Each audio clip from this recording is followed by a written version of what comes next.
Eat at 6 now. Every night we light the grate and I sit up till really late. My father sits upon the right, my mother on the left, and I between them on an ancient chair, that once belonged to my great-gran. Before my father was a man we sit without another light. I really, truly never tire watching that space, as black as night, that hangs behind the fire, for there sometimes, you know, the dearest, queerest little sparks, without a sound creep to and fro. Sometimes they form in rings or lines that look like many things, like skipping ropes, or hoops, or swings. Before you know what you're about, they all go out. My father says that they are gnomes.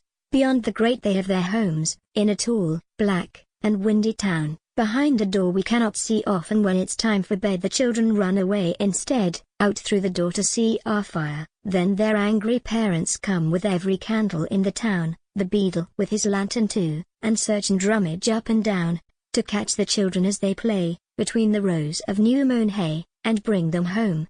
They must be, oh, so very small.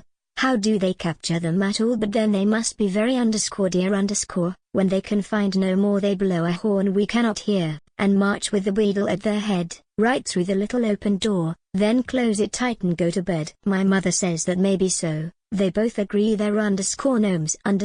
You know, she says, she thinks that every night, the gnomes have had a fearful fight, their valiant general has been slain, and all the soldiers leave the camp to dig his grave upon the plain. They drag the general on a gun, every bandsman has a lamp and there's a torch for everyone. They dig his grave with bayonets and wrap him grandly in his flag, then they gather in a ring, the band plays very soft and low, and all the soldiers sing. Of course we cannot hear, you know.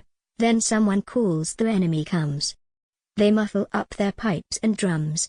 Every soldier in a fright puts out his light. Then hand in hand, and very still, they clamber up the dark hill and hold their breath tight. I'd like to know which tale is right.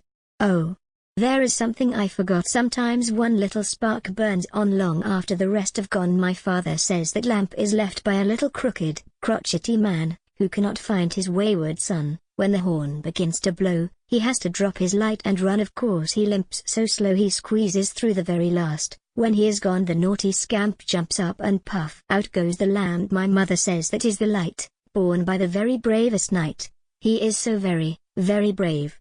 He would not leave his general's grave, and when the enemy general tries to make him tell where his general lies, he answers boldly, I will not. Then they shoot him on the spot, and give a horrid, dreadful shout, and then of course his light goes out. I sit and think when they are through, which tale I like best of the two. Sometimes I like the further one. It is such fun. But then I love the mother one, that dear brave soldier, and the rest, now which one do you like the best?